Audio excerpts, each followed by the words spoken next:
Well, hello. My name is Evan Reese, and on behalf of the U.S. Resiliency Council and our series sponsor, Optimum Seismic, welcome to this fourth event in the Seismic Resilience Advantage webinar series.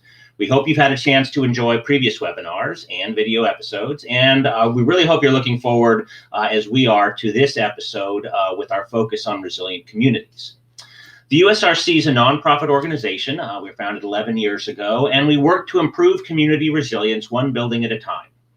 We believe that in the power of building performance rating systems, educational programs like the Resilience Advantage, and coalition building with a wide variety of stakeholders. We do all this to transform our built environment in the directions it needs to go towards a more sustainable, equitable, prosperous, and resilient future. So with that, it's my pleasure to introduce Ali Sahabi. He's the co-founder of Optimum Seismic. You've seen him before on our episodes. He's really a leader in sustainability and resilience. It was his vision that set us on the path to create this series. Ali, this has been the longest I've gone without seeing you in person over the past 3 or 4 years. It's very frustrating. I miss our times down in Los Angeles. I know in 2019 and 18, we got to give a lot of great in-person seminars to just a wide variety of folks. I miss that.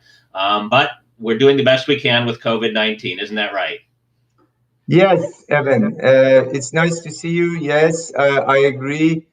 It was different in person with our seminars and so on, but we're doing the best we can, and we have done a lot that we can be proud of. With that, good morning, ladies and gentlemen. On behalf of Optimum Seismic, I'm truly honored to participate and support such a timely and important educational program in collaboration with Evan and USRC. We started our partnership almost 4 years ago. A lot has happened since then, as Evan mentioned. But I'd like to share with you a major milestone. Last month, FEMA submitted a comprehensive report on earthquake resiliency to U.S. Congress. The report is titled Recommended Options for Improving the Built Environment for Post-Earthquake Reoccupancy and Functional Recovery Time. A mouthful, but very relevant. In fact, this report validates the work we have been doing for years. We intend to send you a copy of this report via email after this webinar. But for now, I would like to share with you the 7 recommendations that was highlighted by the report. 1, develop framework for post-earthquake reoccupancy and functional recovery objectives. 2, design new buildings to meet recovery-based objectives. This is what we talked about last episode. Retrofit existing buildings to meet recovery-based objectives. Design, upgrade, and maintain lifeline infrastructure systems to meet recovery-based objectives. 5, develop and implement pre-disaster recovery planning focused on recovery-based objectives. 6, provide education and outreach to enhance awareness and understanding of earthquake risk and recovery-based objectives. And finally, 7, facilitate access to financial resources to achieve recovery-based objectives. In addition to this report, we're pleased to see FEMA's new Building Resilient Infrastructure and Communities, also known as BRIC program, which shifts the federal focus away from reactive disaster spending towards research supported and proactive investment in community resilience. This is what we've been looking for some time, to change the shift from being reactive to proactive. The fact that it makes sense in business and economics terms to be proactive. Through BRIC, FEMA will continue to invest in a variety of mitigation activities with an added focus on infrastructure projects and community lifelines. This is another confirmation of our efforts. Again, we're very proud to sponsor the Resilience Advantage. It's been a true collaboration, and I would like to take a minute to recognize our major partners. Los Angeles Chamber of Commerce, Los Angeles County Business Federation, Los Angeles County Economic Development Corporation, and U.S. Resiliency Council. At this time, I would like to thank our champions for today's episode. First of all, California building officials. We're a very proud member of the organization that does so much for our state. As you all know, building officials are really, they are part of our front line in any kind of disaster, and we really appreciate what they do for us every day. Also, we're a very proud member of Long Beach Area Chamber of Commerce, which is the second largest city in Los Angeles County. We're really happy to have Shane Diller from Calvo and Jeremy Harris from the Long Beach Chamber of Commerce. Thank you for being with us and supporting us in conveying the important messages of our series to your membership. Thank you. And now, Evan, please tell our audience more about the Resilience Advantage webinar series. Thank you. Thanks, Ali. That's great introduction to our guests, but also to the programs that the federal government, our state governments are starting to put out there. I think that's really going to be something we're going to be exploring in the near term about how we can make our audience, make our members aware of all those federal efforts to move towards resilience. So the goal of this series, this year-long series, is to tell the story of how investing in readiness for natural disasters can benefit us. Each episode focuses on one part of that story, making January's episode on new construction different from what you'll see in March about retrofitting existing buildings, which is different from April's episode on the intersection between green design and resilience to achieve true sustainability. We'll be talking about incentives. We'll be talking about rating systems, science and technology. We have a whole series of really interesting topics for you. Our other ambition was to really communicate in a contemporary way with on-demand videos using visuals, plain speak, and of course the memorable people and experts that you see on the episodes, along with really interesting case studies about the real world ways that people are putting together resilient projects. And I do want to take this time in particular, though, to thank our producer of this series, Compassion Unlimited. David Scharf and Ross Willett have been working incredibly hard behind the scenes to make our videos look good, to get them done on time. We've conducted over 30 interviews and have more planned, and all of that takes a lot of effort to put together. So really want to thank David and Ross and Compassion Unlimited for doing such a great job for us. Okay, we're going to get started with our video. This episode you're about to see was not easy to produce because the term community means just so much to so many people. And the bottom line, though, is what we really decided was that the key thing that really connected everything was our interconnectedness, right? We're all interdependent. So our goal is to show you how important something like preserving affordable housing, for example, can be to employee retention and risk management for businesses and investors. It all works together. We'll also show you some of the win-win solutions that can move us forward, with each of us that are a stakeholder in our communities playing a part. We hope you enjoy this production, and stay tuned following the discussion with our panelists and our guest moderator, Cheryl Rabinovich, who is the Director of Strategic Communications for the U.S. Resiliency Council. So with that, I'd like to show you the benefit of resilient communities. Welcome to the Resilience Advantage, a series brought to you by the U.S. Resiliency Council and Optimum Seismic. I'm your host, Evan Reese, and we'll be exploring what resilience means to our communities in the face of natural disasters like earthquakes, hurricanes, flood, wildfire, and now even pandemics. Whenever we see the damage caused to buildings, no matter what the hazard, we have to remember that structures themselves are just shells in which the functions of a community happen. In this episode, we'll be talking with a number of experts about whole community resilience and how we can make progress in achieving that goal.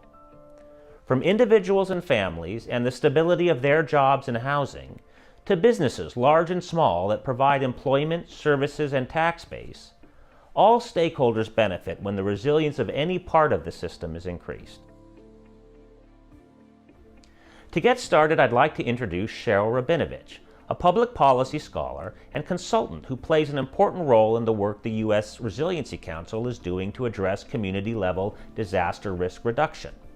Well, Cheryl, thank you for joining us today. So why do you think that it's important for us to have an episode devoted to community resilience? So we have to, especially in this moment in history, take a pause and recognize who it is we're trying to serve with our disaster risk reduction work. There's a lot of audiences who are affected by disasters who aren't always involved in the conversation about what to do about them. And there's no doubt that we have a disproportionate impact of disasters on already vulnerable groups. Can you tell us what vulnerable populations are and why they're at more risk than other parts of the community? Well, inequality is real in America and around the world. Unfortunately, it's not just inequality in income, it's also inequality of exposure to risk, inequality of access to the factors of recovery. There are many reasons why people might be more vulnerable than the average person. For instance, children are in a developmentally sensitive time in their bodies and minds. An elderly person can be more vulnerable health-wise.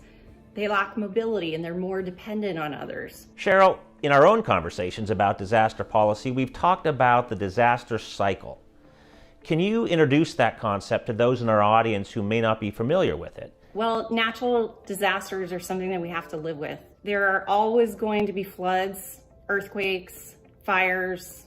So if we don't pay attention to that cycle and do things better the next time, learn the lessons from the last disaster, we're just going to end up in the same place again.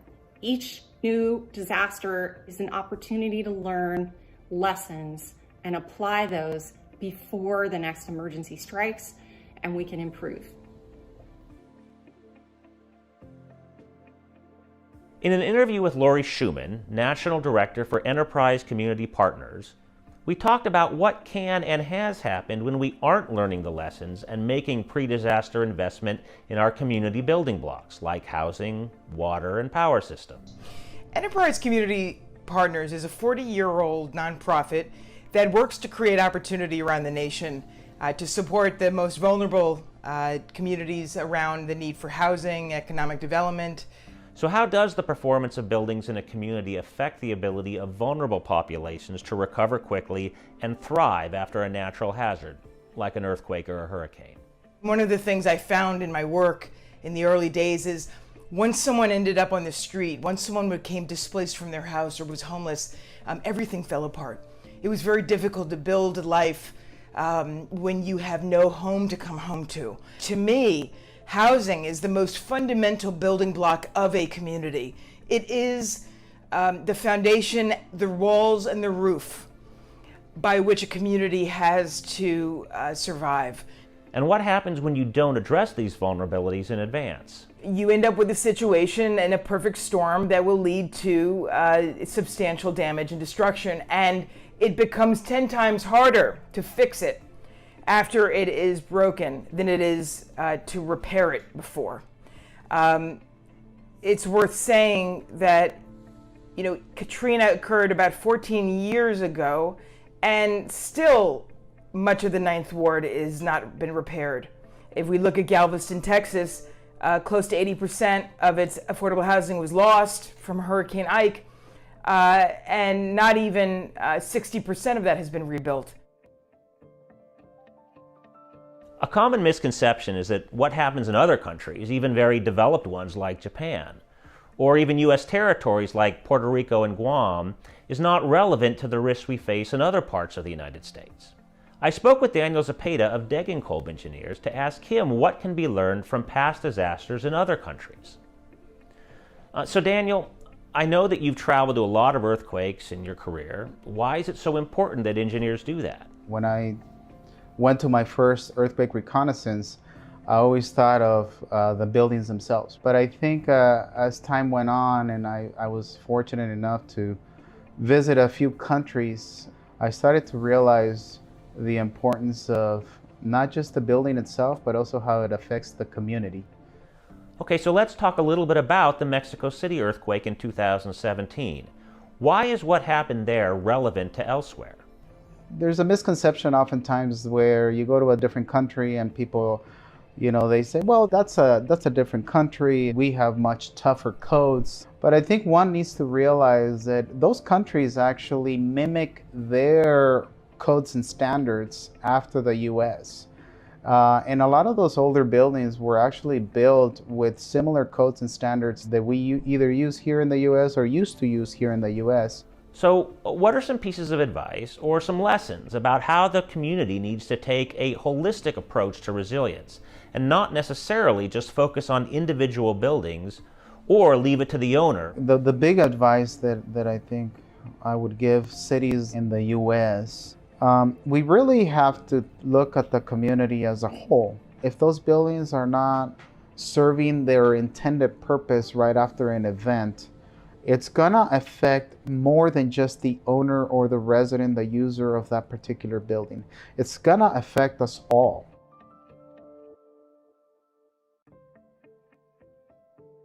When buildings are damaged in natural disasters and people are forced to leave their homes, businesses are doubly impacted by the damage to their own buildings and also by the lack of customers and workers. I talked to community leader Tracy Hernandez, who as founding CEO of BizFed in Southern California, is in a great position to explain the perspectives of businesses on community resilience. BizFed is the Los Angeles County Business Federation and the Central Valley Business Federation here in California. We're a massive network of already established business networks into one federation. They represent and have 455,000 employers or companies here in California, and those companies employ 4 million people. So Tracy, how do business leaders like your member organizations view their role in creating community? How is quality of life for everyone affected by how the economic sector is doing? The epicenter of the strength of our community is the strength of our business and vice versa.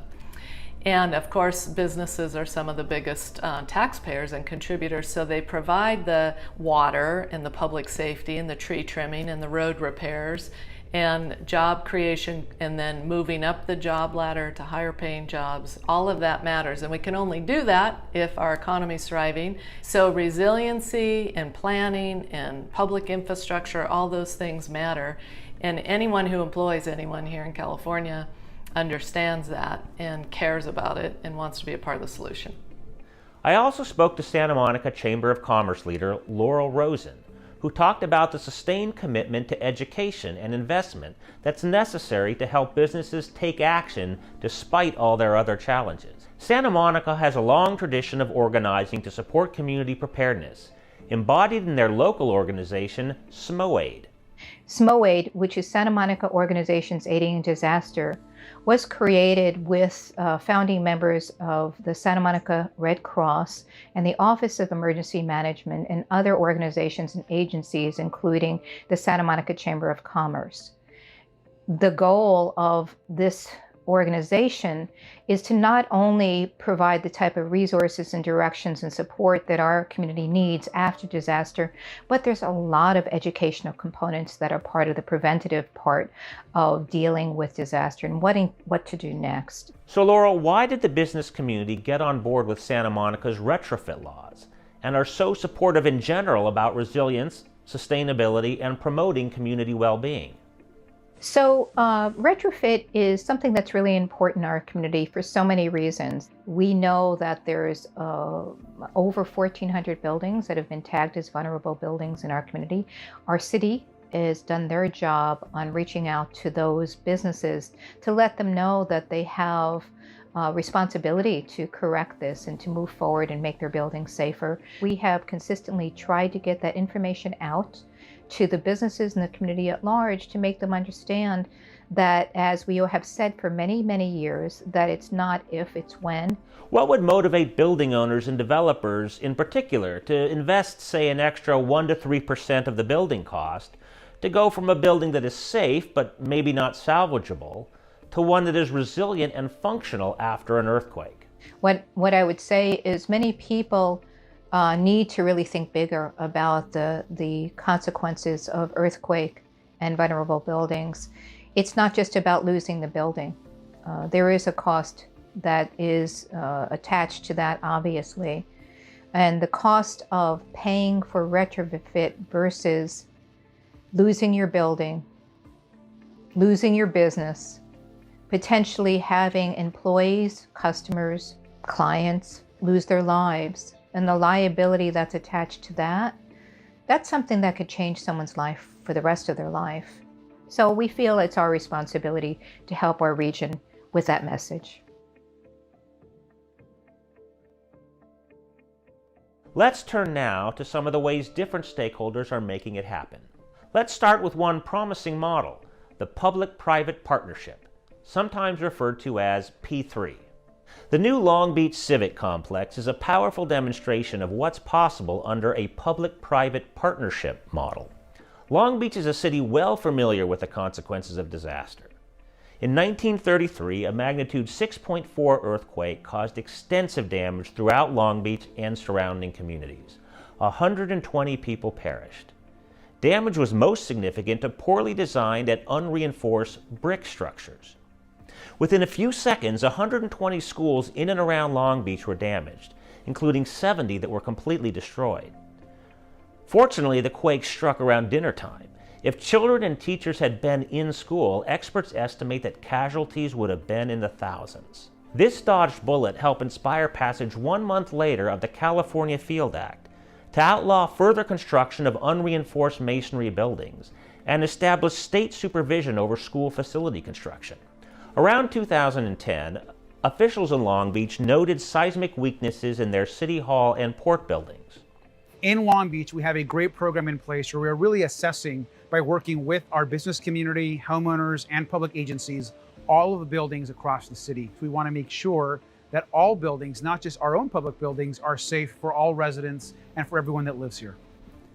Working closely with the community and assessing needs over the course of many meetings, the city developed a project that ultimately grew into a 4-building, 600,000 plus square foot civic center, which now houses the new city and port offices and meeting chamber, a beautiful new centerpiece public library cleverly constructed atop an existing parking structure, and it was certified under the READY rating system developed by Arup for using design and planning criteria to enable owners to resume business operations quickly after an earthquake.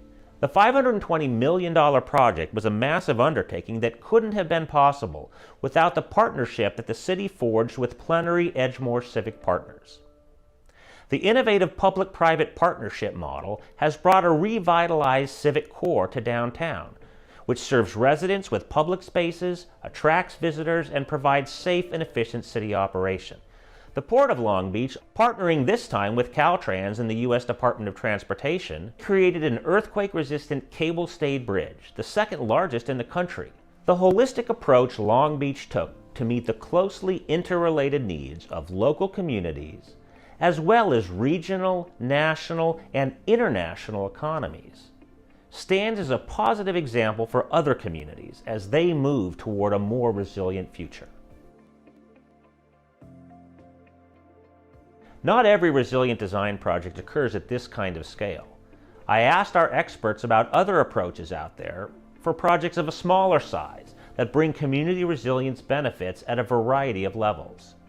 I'm very sympathetic to owners who make the argument that if the whole community benefits, then there ought to be a bit of a fair share in terms of who helps pay for some of these societally improving steps. When there's compelling community benefits, the justification for offering public incentives is even higher, and I think the case is really strong here. One program that many listeners may be familiar with is the FEMA Hazard Mitigation Grant Program. It's changing its name to Building Resilient Infrastructure Communities, and actually the new administration is discussing raising the amount of money that's available in that program dramatically.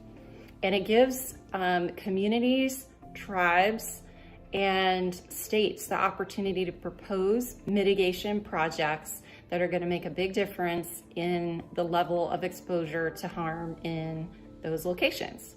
Cities like San Francisco, Berkeley have taken advantage of that money and put it to great work, upgrading schools, offering a grant program for owners of tilt-up concrete in their community where they've required a retrofit, but they're also able to offer a program to help subsidize those retrofits.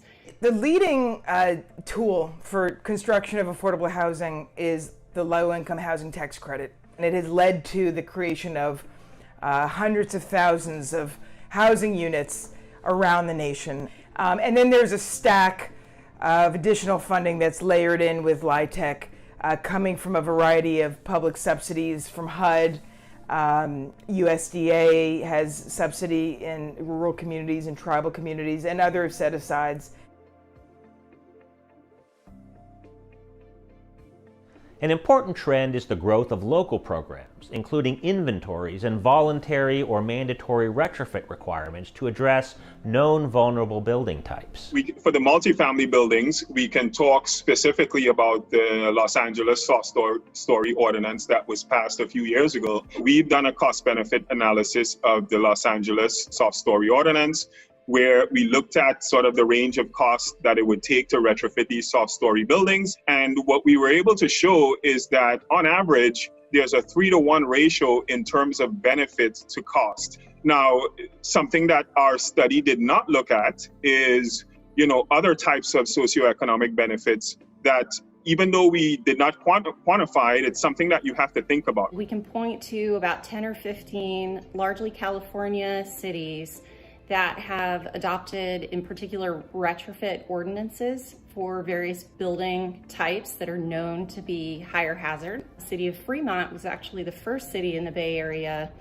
to adopt a soft story retrofit ordinance. And now Southern California has got on board. We have LA, we have Santa Monica, we have West Hollywood, Burbank has some policies. There are a number of cities now that have taken on these successful models and tried to replicate them in their own communities.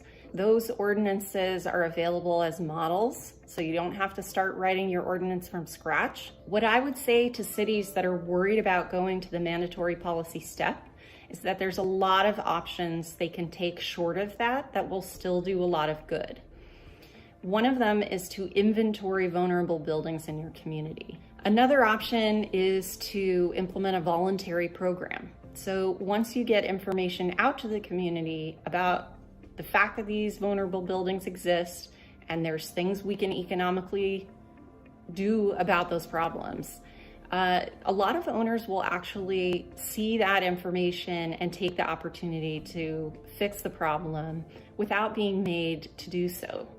That happened in the city of Berkeley. About 25% of owners voluntarily retrofit their multifamily apartment buildings after the city passed a voluntary evaluation ordinance.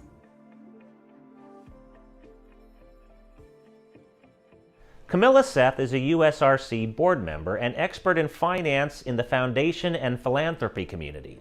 I spoke with her about how we can leverage donor programs. So the role of philanthropy is to address the most significant, in some cases seemingly intractable challenges that we face as a human society. And so I think climate change, issues of economic justice, and a whole range of other public sector issues are really the realm of philanthropy. What philanthropy can do, and the unique role of philanthropy, is to identify something that has not been sufficiently addressed and to seed new ideas and to help get them to scale to a point where perhaps government funding will come in and kick it to the next level. And so being in the middle of a crisis like we're in is in fact putting a big bright light around this issue of resilience and preparedness. Institutions of all kind, whether it's philanthropy or business or communities, are realizing the costs of a lack of preparedness. But disaster resilience is something you need to ensure and to address. Why? Because we're facing disaster after disaster after disaster. Cheryl, what are some of the key messages you're hoping our viewers will take away from this episode? What benefits one benefits all, and what benefits all benefits one. The investment I make in being safer and more prepared myself relieves the burden on the city to take care of me after an event. And when I support local policies that raise up the bar on how buildings are constructed in my community, I'm going to have access to services. My job is going to be intact. Fewer of my neighbors will move away. I'm going to see the benefit from that too. Another thing I want to say, Evan, is that these kinds of investments are achievable. So there's demonstrated projects out there that financially, technically, logistically have shown these types of investments are possible. And a third message I'd like to get across is the urgency. We have seen from past disasters what our future might look like, and we have to act today if we don't want to be there. There's no doubt in my mind that spending the political capital and financial capital before a crisis hits is going to save communities money in the long run. And prevention is the best medicine. We've seen how whole community resilience is a win for everyone. It benefits the physical and psychological health of the general population and the social and economic well-being of the community at large. Tools like public-private partnerships, local programs, and strategic philanthropy can achieve results that reach far beyond local populations and economies. Our next episode focuses on retrofit of existing buildings, addressing the economics, technical how-to, and the benefits of bringing older buildings up to modern standards for safety and potentially beyond. Thank you for watching, and please join us next time on The Resilience Advantage.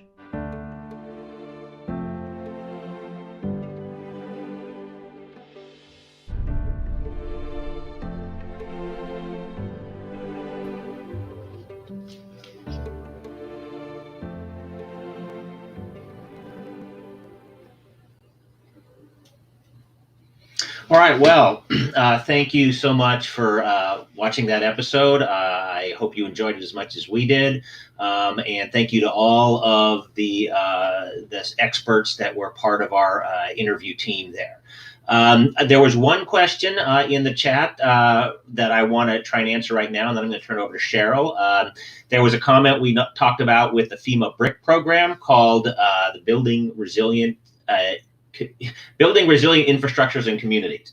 Federal government always has an acronym for everything. That program does not replace what some of you in the public sector may be familiar with, which is the Hazard Mitigation Grant Program. That program, after every declared disaster, money is made available to cities and counties in the disaster area, and that will still be ongoing. In fact, there are several outstanding HMGP notifications open now. The BRIC program assigns money to what used to be called the Pre-Disaster Mitigation Program, which was before a disaster ever happens, a city or a state can submit a project that it thinks would prevent a future disaster. Now, with the BRIC program, hundreds of millions of dollars more every year will be added to that program, so that we don't have to wait until the disaster hits before people can start actually making their community safer. So with that, I am just going to introduce Cheryl Rabinovich. You saw her, of course, in the video. She's our Director of Strategic Communications at the USRC, been a friend of mine for several years. And she is going to moderate our panel discussion. I will be in the background watching the chat box. So if you have any questions, I'll relay them to her and we'll get them to the panelists. So Cheryl, take it away. All right. Thank you, Evan. I'm excited to be here on behalf of USRC and to talk with all our excellent panelists more about the topics raised in the video.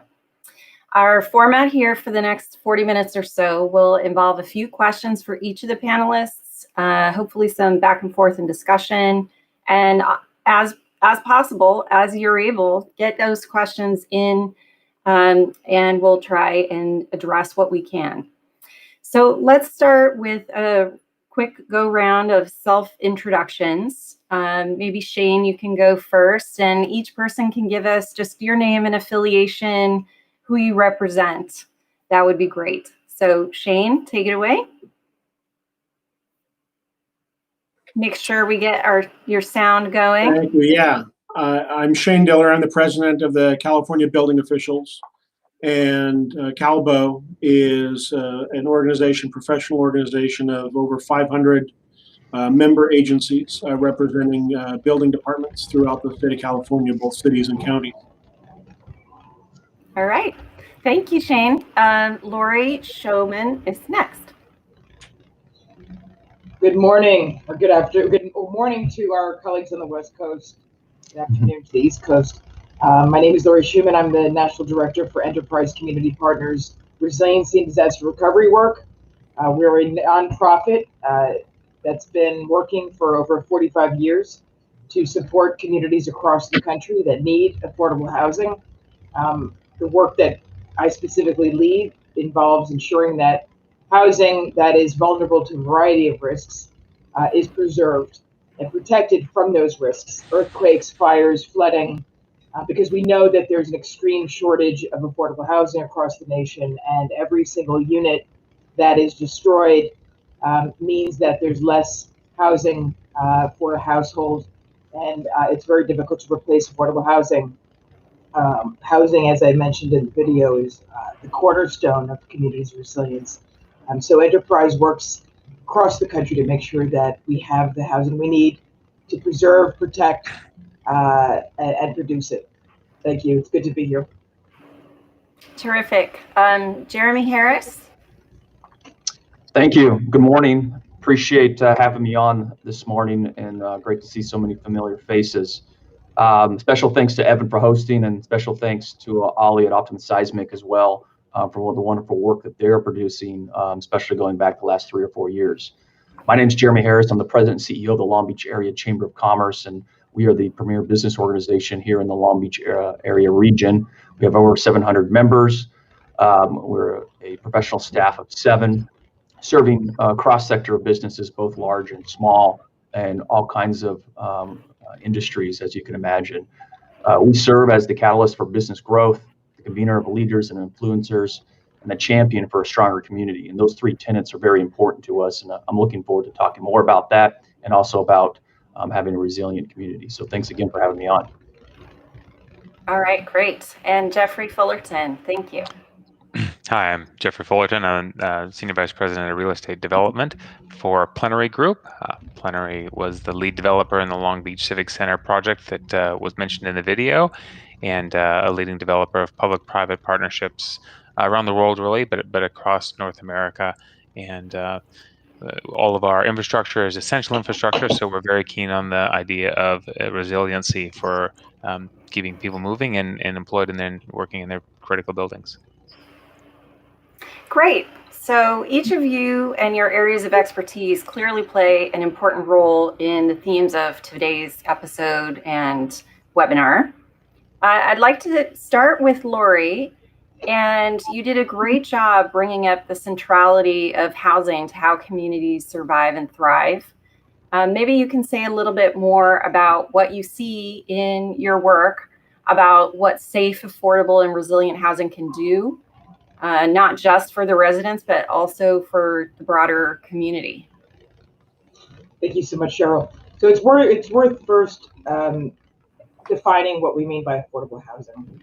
Affordable housing is housing that provides shelter to workforce, to older adults, to individuals with supportive needs, to families, to teachers. This is housing that is the critical building block for our communities. And so when we talk about the need for affordable and safe housing, we're talking about the need to ensure that our communities are strong and safe. We launched a program yesterday called Keep Safe Miami, which looks closely at Miami's affordable housing stock. And we seek to ensure that multifamily housing specifically has the tools and the resources to mitigate impacts from a changing climate in Miami.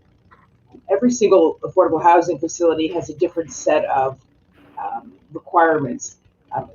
It is true, and Evan and I have spoken about this over the years, that unfortunately, the majority of our conversations around mitigation and adaptation of housing tend to be very single family focused. So Enterprise has taken a very specific look at the majority of affordable multifamily housing with an eye towards renters that need support.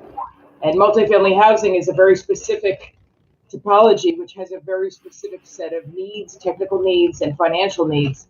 And certainly in Los Angeles, it is true that this particular housing stock has a separate set of development needs. So we look closely at multifamily housing because it is the cornerstone of most rental housing.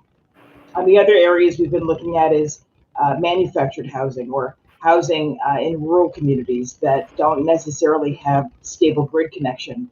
And over the years, we've built tools to try to figure out, what does it mean to have a resilient home? What does it mean to construct a resilient multifamily housing? And there's a lot of ways and ways to do it. I think, in conclusion, I would say that one of the big questions for our industry is, how do we pay for it? Thank you. That was one of the reasons why we tried to bring financing out prominently in the episode, because people usually agree this is a great aspiration, but show me the money is what it really takes sometimes to get it done. Thank you for defining affordable housing. I wanted to introduce another term that some of the audience may be familiar with, which is NOAH, naturally occurring affordable housing. And we always have that challenge, the balance between preserving the housing that we have now and producing new units. Maybe you can talk a little bit about what you see as being needed in the communities where Enterprise is doing work. Thank you, Cheryl. The Enterprise Los Angeles team sponsored a program 3 years ago with a great showing up of colleagues and developers from across Los Angeles and the Southern California region to talk about a new ordinance that Mayor Garcetti had issued to ensure that soft story housing, multifamily housing, was going to be needing to get retrofit because of the earthquake and seismic risk. So we pulled together a couple hundred stakeholders to talk about what do we do to ensure that affordable housing, multifamily, soft story specifically, could get the support it needed. And a lot of what came out of that conversation was exactly, Cheryl, as you pointed out. There is a largesse of naturally occurring affordable housing out there owned by generations, mom and pops, new immigrants to the communities that have purchased their building, and now they have to run this building with very little income. You can't raise rent. And you also now are getting asked to retrofit these facilities because the mayor is issuing mandates. So one of the issues that came up was, how do we ensure that they have the support they need to do this critical work? And so again, it comes back to funding. There are a lot of HUD subsidized and federally subsidized units in Los Angeles, but even those do face the question of, how do we retrofit for seismic stability?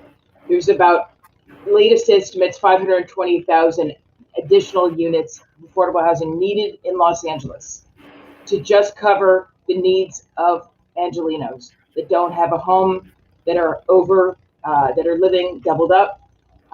So the issue is pressing, and if we have a seismic event that disturbs any of this housing, naturally occurring, subsidized, we're going to be in a lot of trouble. The displacement rates and homelessness rates will double, triple, and quadruple. This is a very significant crisis.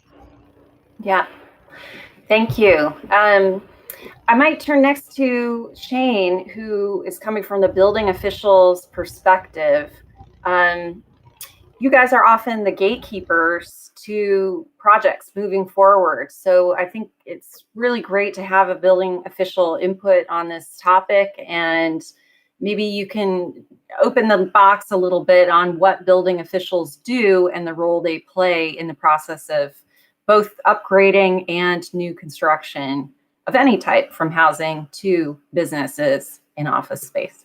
Yeah, sure. And specifically in California, each of your local agencies, your city or your county, has a building department that acts as the gatekeeper or the front line of defense for building safety. And we review construction projects and new construction and remodel projects to ensure that they comply with the most current versions of the California building codes. And whether we're talking about sustainability requirements like we have in the energy and green codes, or very strict fire life safety standards that we have in the California Building Code or in the California Residential Code, our staff first make sure that the plans for the construction comply with those codes. And then once the construction's underway, we have various waypoints of inspection to make sure that what someone is having built remains compliant with those approved plans, so that the user and the occupants of the building, which are really the most important piece from our standpoint, remain safe as the buildings are used. And we're proud in California that we tend to be a leader in innovative and in new building practices, whether it's from a resiliency standpoint or from a sustainability standpoint. California does lead the way.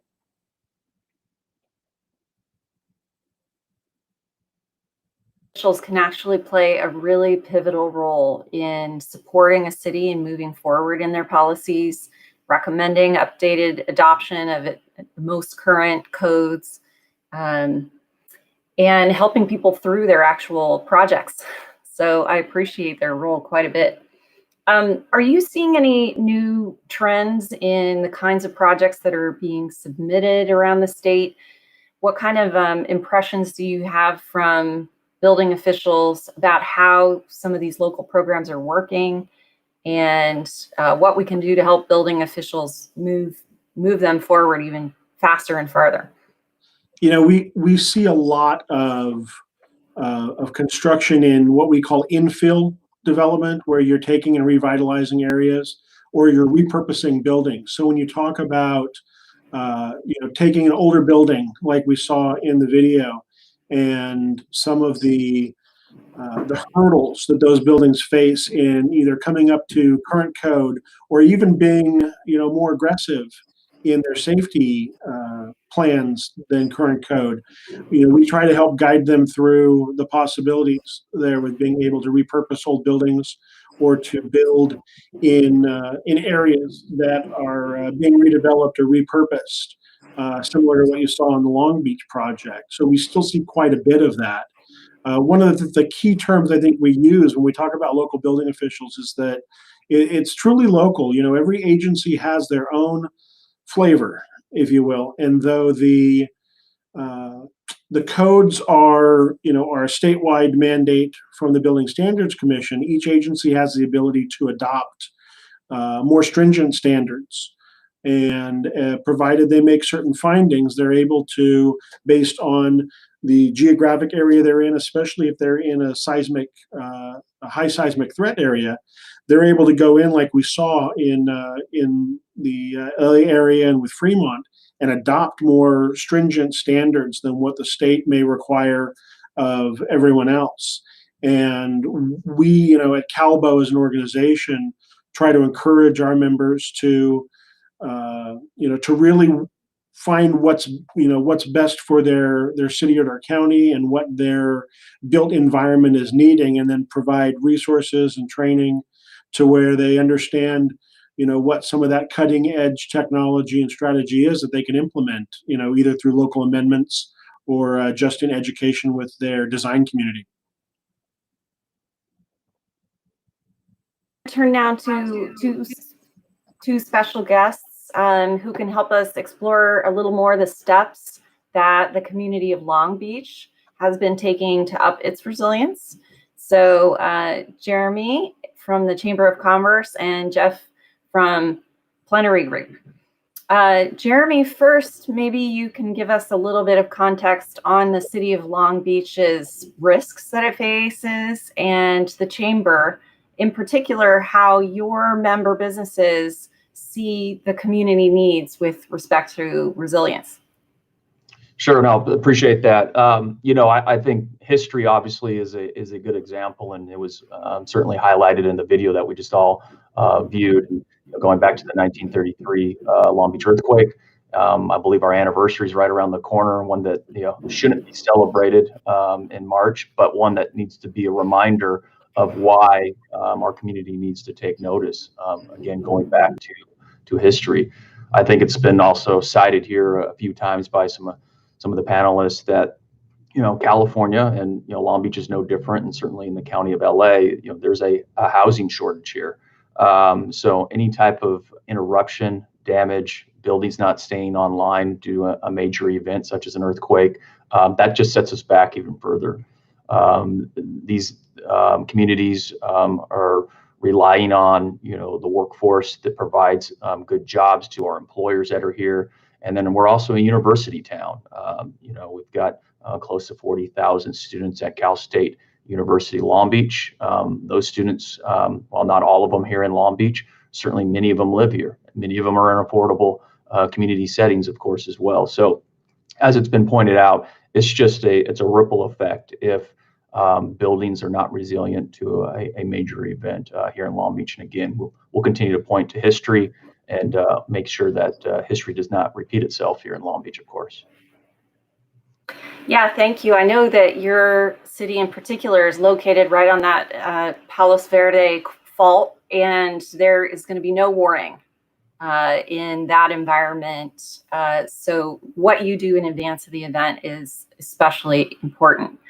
Do you have any response or thoughts about what Lori had to say about protecting housing with retrofits versus new construction?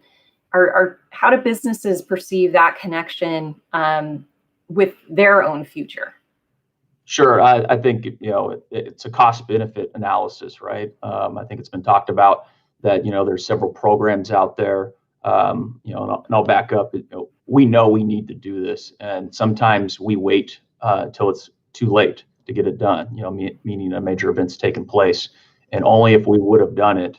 So we need to take that only if we would have done that and really take a look at what's the cost benefit analysis and really utilizing those programs that were mentioned certainly in the video and then talked about here with our panelists, and have our homeowners, our community building owners take advantage of that, working with city officials, working with larger groups of communities to ensure they can seek out that funding.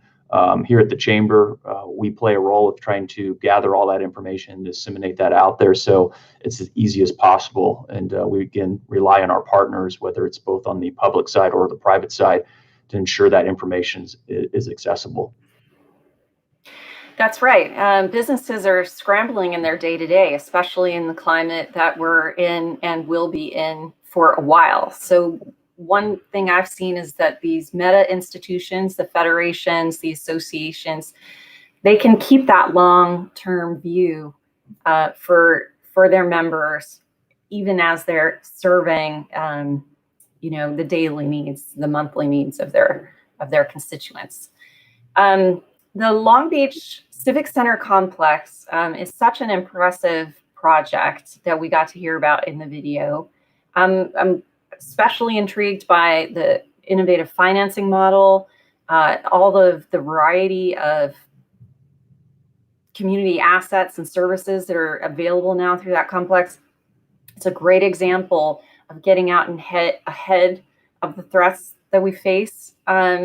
Jeffrey, I'd love if you could take the microphone now and tell us a little bit about the Plenary Group, what kinds of projects your company does, and how this civic complex was able to come together. Sure. Thank you. And thank you for having me, Cheryl. I appreciate it. It's a very important topic, I think, for all of us, this idea of resiliency. And as I kind of mentioned early in the introductions, Plenary is a developer of infrastructure and most specifically critical infrastructure. So we look for that in all of our deals. We have about 70 assets around the world, about 52 in North America, representing a project value of just over $30 billion US. And with all of those that we've looked at in the last 15 years since we've been doing this, they really fall mostly under a model of what we call a DBFOM, which is a design, build, finance, operate, and maintain model. So with that, we get a contract from the city or from the agency, the public agency, that says, if you do your job, we will pay you. And so if you think about the idea of resiliency, it becomes pretty important to us getting paid. So if you're sitting in an office building right now and there was an event, and let's say you couldn't get out of the building because the stairwells had collapsed or the fire alarm system didn't work one day and you couldn't come into the building, that you would get to the privilege of paying your landlord rent. In spite of the fact that you couldn't use the building. In our deal, there's a direct right of offset against that. And so that is really the hammer that the city, or in the case of Long Beach, or the public agency otherwise, would use to keep us motivated in the deal. And so we enter into these long-term contracts, typically 30 to 50 years, in their service agreement to provide the services of designing, building, financing, operating, and maintaining it. And then that allows us to put together a creative package to minimize the cost of that bundle of services over the course of the contract term. So how we got involved in the Long Beach Civic Center was simply it really started with the state of California and the court system. So the Judicial Council for California was looking for maybe a better way to pursue some of the needed courthouse retrofits that they needed. And there's never enough money, and there's always a challenge when that situation exists. Maintenance becomes sort of the last thing people think about. So the courts went out looking for a new model, and they looked really to Canada, where we were doing a lot of work, and they brought that model to California with the Long Beach Courthouse, which happened to be within viewing distance of the Long Beach Civic Center. So when city officials were looking at a way to get the city hall retrofits done, that they knew they needed to do something. They had a seismic problem. I think since 2005 was when they did their first study.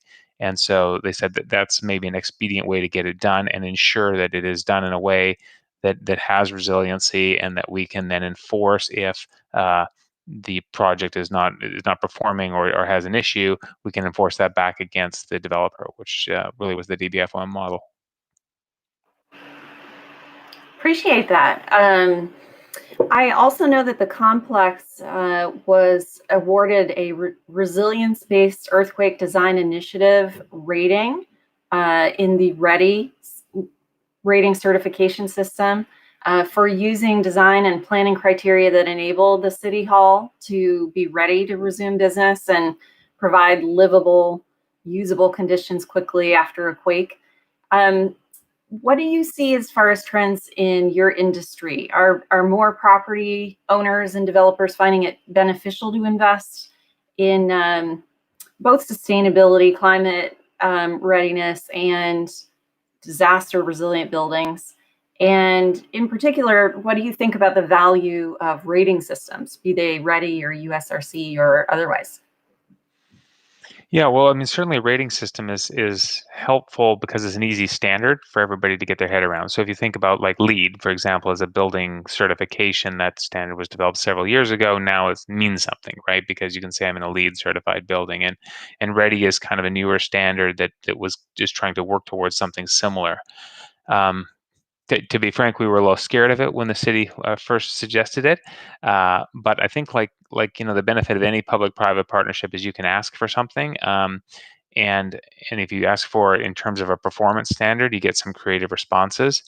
So to dive in a little bit on that, the Long Beach was Shane's predecessor was a guy named David Karam, who was a building official in Long Beach. And so, there was a choice. He could have said, we want to build this beyond code, put a seismic importance factor on it or something, or come up with a code. But that would have been a very unilateral decision that they would have made at City Hall based on the building code, right? So instead, what they said was, well, we want a goal. We want to know that after an earthquake, we can experience, few or no injuries, reoccupy the facility within a week, have full functionality within 30 days, and less than 5% financial loss. And they said, this was in a competition format. We hadn't won the project yet, so that was part of the RFP. They said, you developers and design build teams can figure out how to do that. So it wasn't like they were forcing us down the READI standard. It was a little new at the time. We ended up meeting that standard, but it was really about meeting the performance goals that were important to them and important to their business operations. That's wonderful. It can really help to be able to measure and to have those goals up front. You can find the lowest cost, most creative ways to do it. It gives people an edge. They can use that as a part of their competitive bid. Love that. So that actually dovetails well into a question that's been submitted in the chat from a viewer. And I'd love for the panelists to maybe raise their hand if they'd like to take this question on. How do we measure the resilience of people versus infrastructure and vice versa?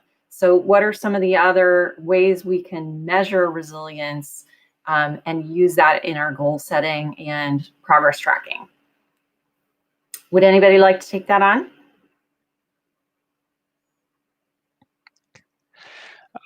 I'll give it a shot.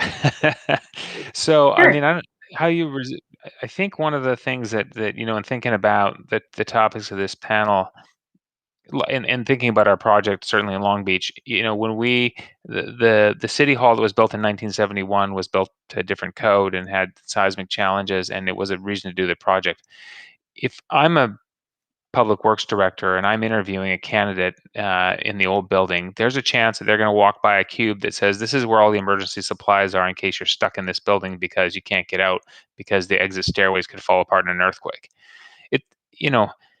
It's hard to hire that candidate, right? And it's hard to keep people working in the building and motivated. So at some level, that is really part of the measure, is that, how do we can all be resilient and deal with adversity from that point of view, but if we're not creating safe work environments for people, then that's a challenge. It's a challenge to hiring. It's a challenge to retaining employees. And do you really want to go to work or in that building every day? And does the public, you're serving public, does that really serve the public? Having an unsafe infrastructure. Thank you. Lori, maybe you want to chime in from your perspective. To address that question is an excellent question. I mean, here's where I stand with that. I mean, resiliency is about, we can define it in many different ways. In some courts, we define it as the ability to adapt to changing circumstances.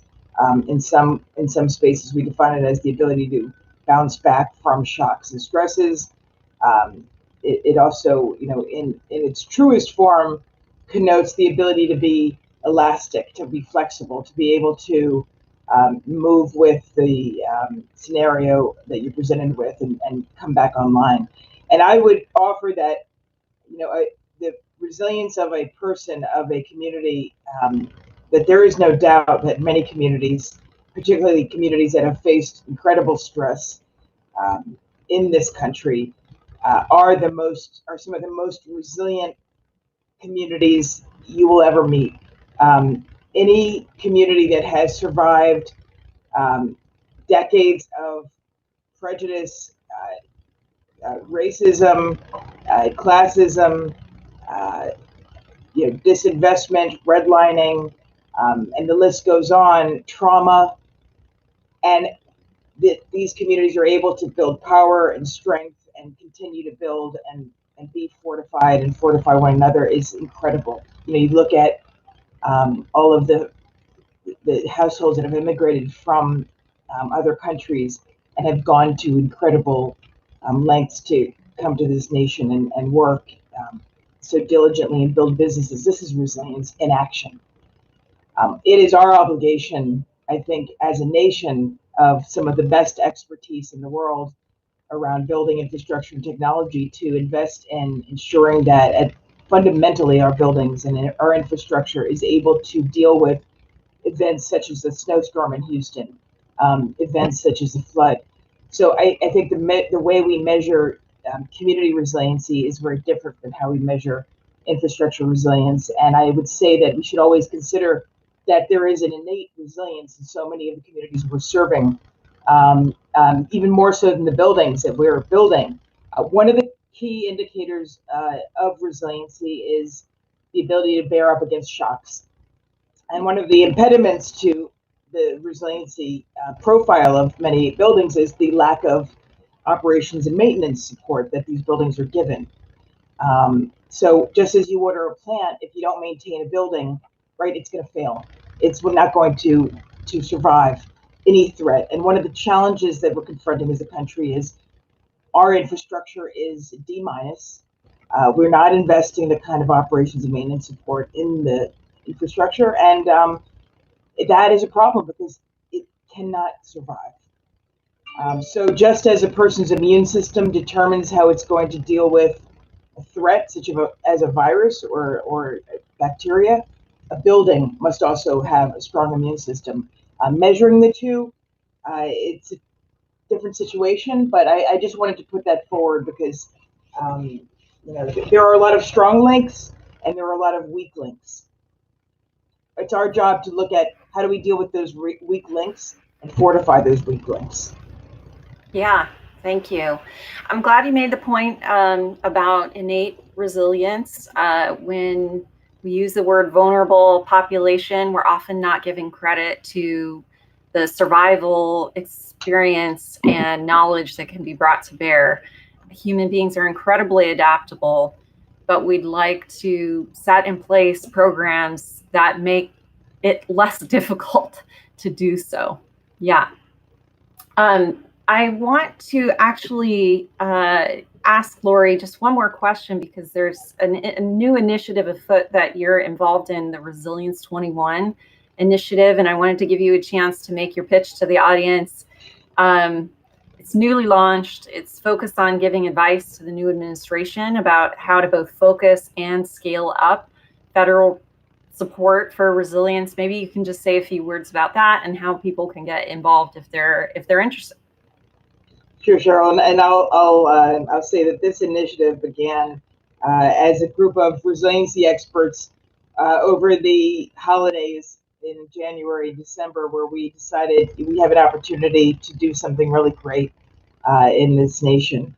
We have a new administration with lots of great ideas and great vision, and the climate crisis is something that we are as a world confronting in such a big way. And so how can we provide our input to the administration as they're doing this great work? And so several of us came together, chief resiliency officers from around the country, specifically my colleague, Morris Aho, who's chief resiliency officer in Houston, and Stuart Turcosi, who is the director of the Resilient Cities Network in North America, came together and said, what can we do? What is the best advice we can provide? And so this effort, which literally started in the middle of everyone's much needed break, started ballooning to about 50 plus resiliency experts, practitioners that work in the field, on the ground with communities day in and day out. And we are providing guidance. We've put together an agenda for the administration to be helpful and to relate what we think is the most important and most impactful way that this administration can move resiliency forward. We've got about 10 leading recommendations and multiple action items, and it's intended to be practical and actionable. It's already been circulating to top key appointees within the administration, and it's a group that is growing. We're going to be hosting active conversations, and would love to invite anyone on this call to join us. But it is an effort to really provide the best-in-class guidance, practical guidance to this administration in terms of how do we move systems thinking forward. One of the challenges with resiliency is how do we define it in action? And to me, as a planner and as a resiliency practitioner, it's really about approaching problems from a systems perspective, not just looking at how can we fix that bridge or roadway. The question we must ask ourselves is, how can we fix the upstream and downstream issues that contribute to that road falling apart or that bridge breaking? When we look at the environment, we often find that flooding doesn't begin at the place where you're seeing it, right? Flooding starts 2,000 miles upstream, and it hits you right at the source. You need to be thinking about systems along the way to help stave off the impact at the end of the line. So we have to start thinking from a regional perspective, systems thinking, and through this process, there's lots of opportunities and resources come forward. Resiliency 21, you can find this initiative on the web, and we'd love to have anyone join us. We've got hundreds of folks from around the country that have already signed up, and from around the world that are interested in what are we doing. Thank you, Cheryl, for letting me talk about that. Yeah, I've been really impressed. The website has some very clear, the document you produced has some very clear rallying points, calls to action. I loved the part about community development finance and the ways that we can use our existing Community Reinvestment Act tools to help make sure that credit and financial tools are available for these investments that we want to make happen. I think there's a lot we can do. So I'd like to get some others to, go ahead.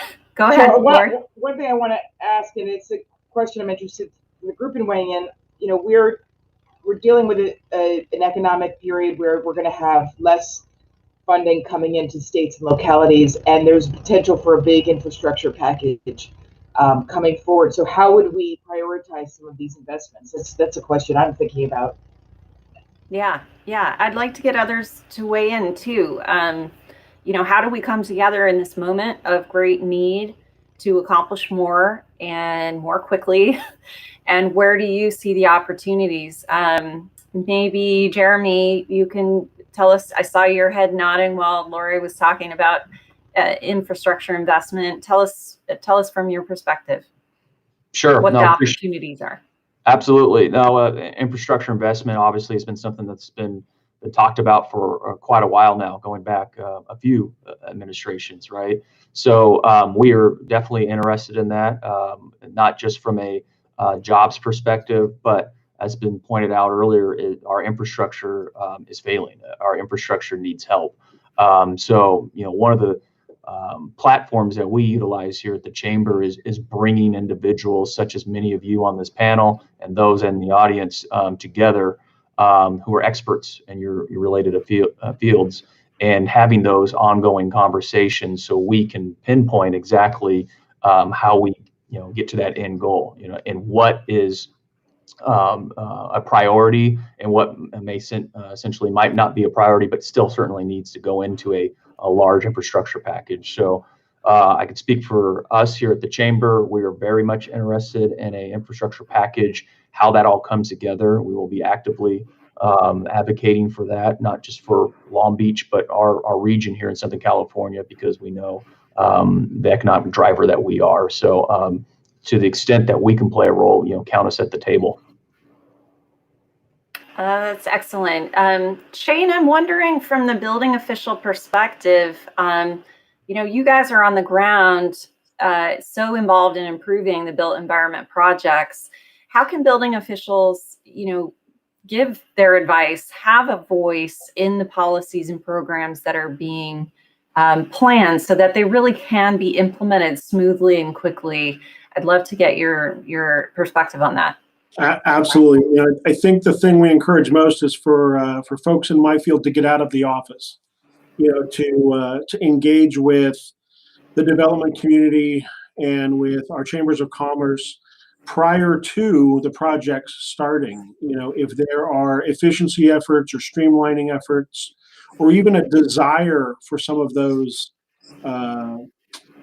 processes or programs to get underway, if the building official is able to engage early in those discussions, like Jeremy was saying, provide that technical expertise as to what hurdles or roadblocks you might come up from a legal or from a code perspective, that it's a matter of applying strategy to how you meet those challenges, not necessarily being able to overcome them. And as the technical expert, the lead technical expert in your city or county for how the code is applied and for how it's developed, and then that process in the back as to how plans get reviewed, how inspections occur. If we can meet our business communities one-on-one and understand where the pressure points are that they experience in working in our realm, we're able to then look at our processes and programs and figure out how to make improvements there. We work at that intersection of building safety and economic development and need to embrace both facets of what we experience there. And the only way and the best way to do that is for us to, again, get out of our offices and to get into early meetings with the stakeholders. Yeah, getting on the same page early on is a great way to find those win-win angles. I've also, in my own work with cities, found that there's a lot we can do besides financial incentives to help make projects easier. So maybe it's exemption from a particular requirements and flexibility on parking rules. There's a lot under the authority of the building official that can make things go fast or slow, and time is money in every development project, I know.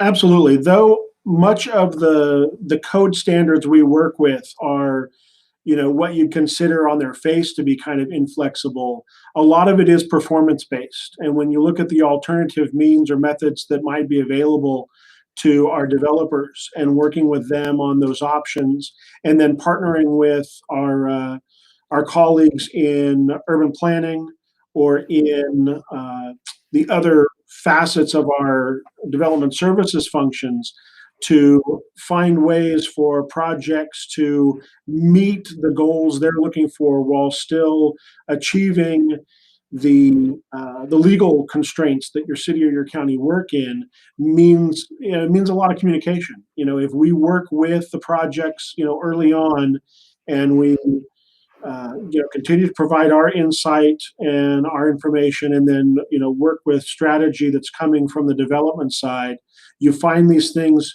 flow smoother, and if nothing else, there are fewer surprises as you come to pressure points. That's great. That's great. So Jeffrey, if more money from the government side potentially is coming down the pipe, that makes me think the public-private partnership model is even more important as a point of leverage. Maybe you could talk about some of the opportunities for those types of projects, how they get started, which ones are needed most, what opportunities are you seeing from the real estate financing perspective?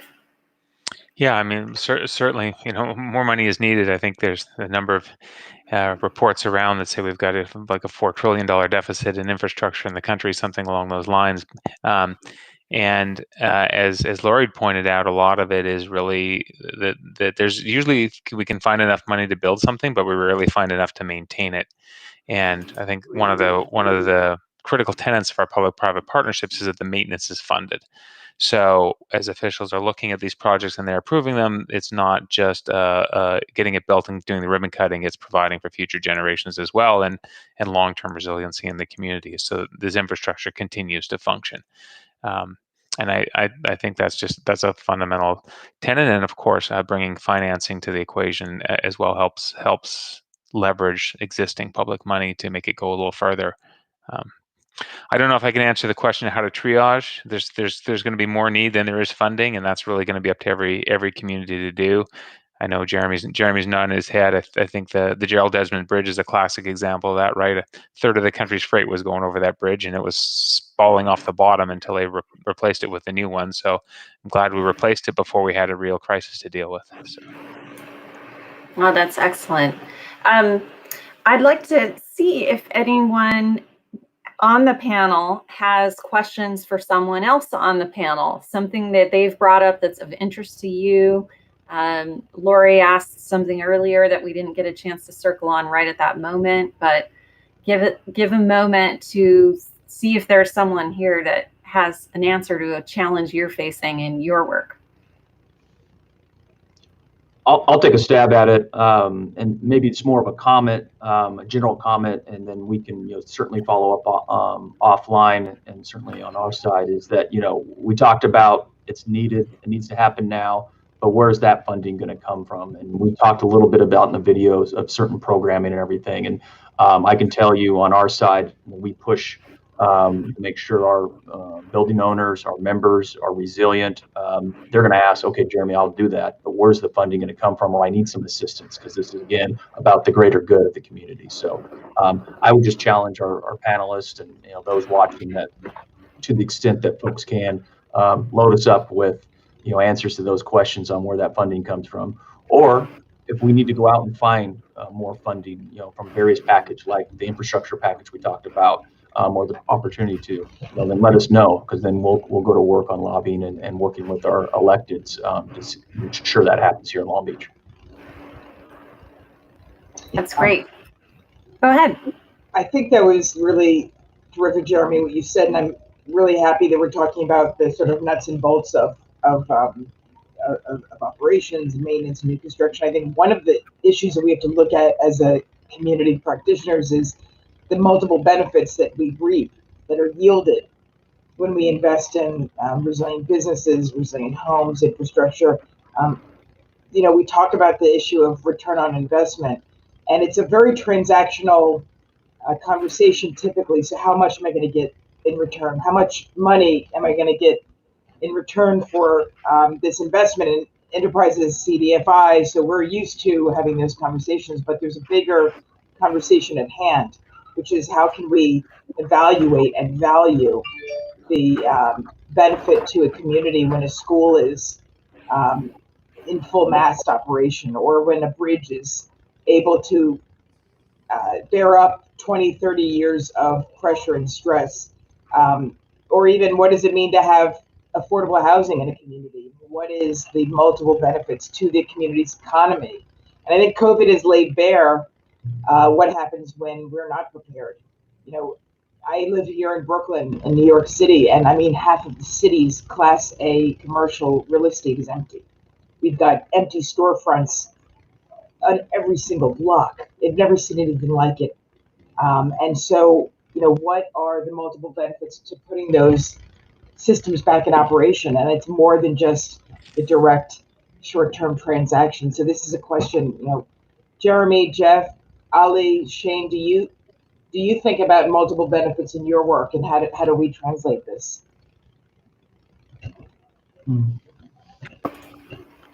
Yeah, I mean, I'll take a stab. Again, we think about it every day, right? Obviously, as I mentioned, if you build a building that isn't safe to occupy, it's really hard to hire employees. If we build a bridge that doesn't last for 30 years, we don't get paid based on our performance regimes. So we're always looking at the longevity of a given asset, and you have to think about those multiple benefits.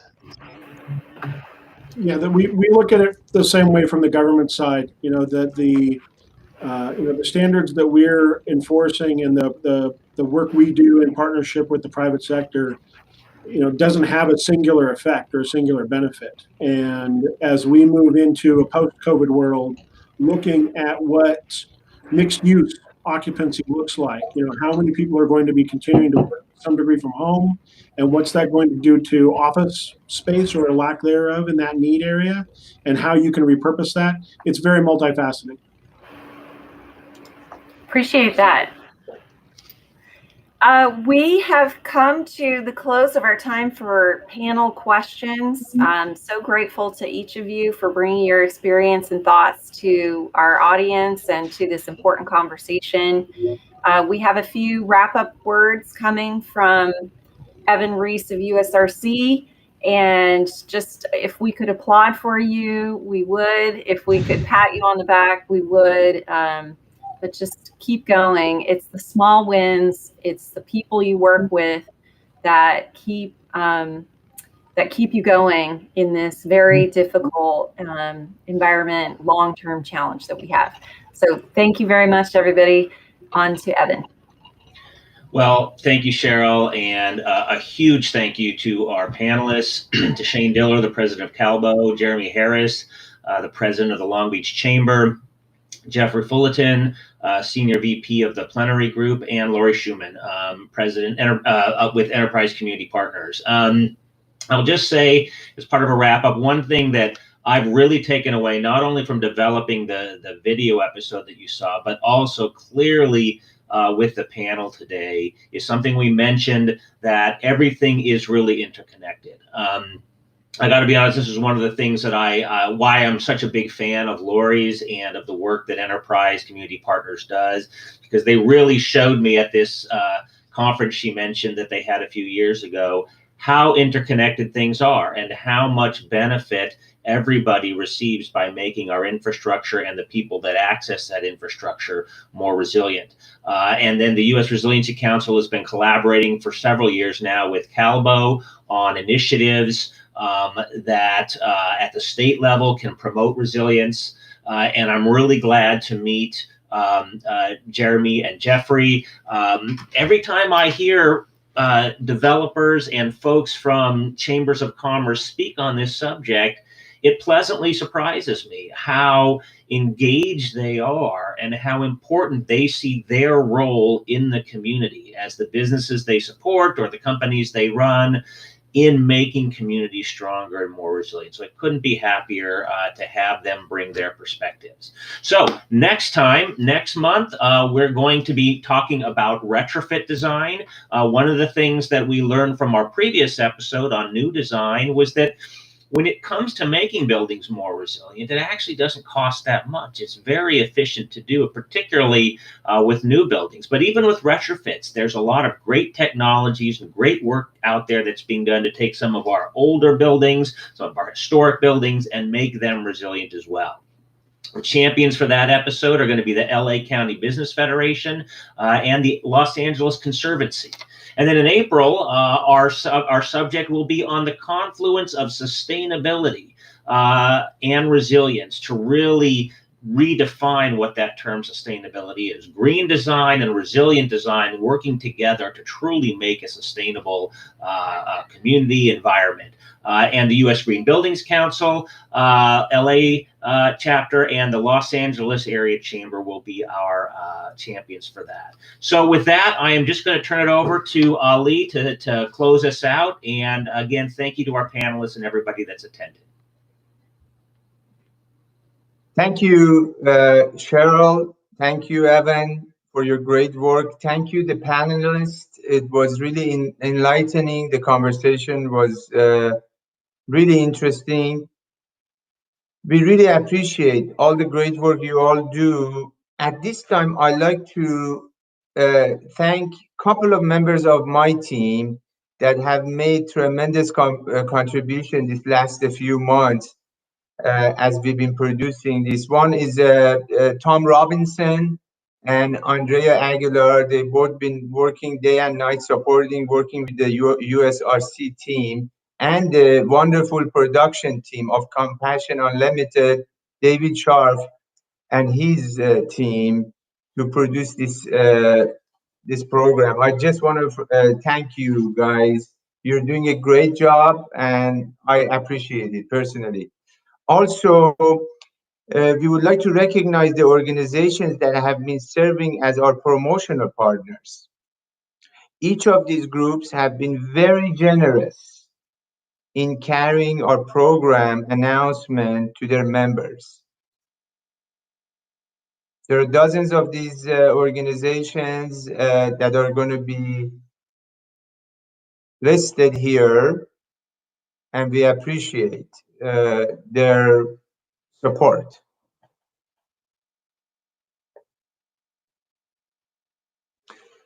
The one thing that really came across here for me, it's something that the inner connection to all of our different parts of our society, our residences, our residential communities, what happens when they're damaged or they're not habitable, where if I am a resident, you know, and I cannot house my family, am I going to be able to focus on going to work?